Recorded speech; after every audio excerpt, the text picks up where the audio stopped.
il fatto che sia molto in diminuzione rispetto a 10 anni fa significa che le aziende sono più attente oppure che c'è una minore concentrazione di PFAS nel territorio dopo 10 anni? Io direi tutte e due. Infatti quello che noi oggi vi presenteremo innanzitutto è come le concentrazioni sono calate nell'uomo,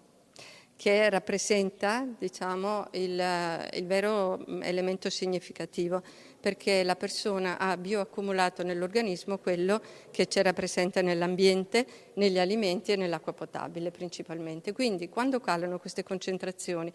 principalmente nell'acqua potabile, ma poi anche negli alimenti, anche negli ambienti in cui le persone vivono, questo è già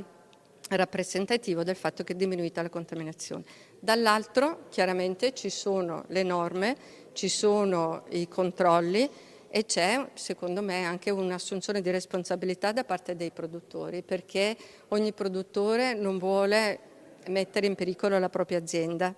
innanzitutto, e poi ha un senso di responsabilità nell'ambito di quel territorio che è stato colpito da questa contaminazione, che ha portato sicuramente ad una pratica migliore e soprattutto ad avere tutte le accortezze che sono previste, insomma, dalle norme.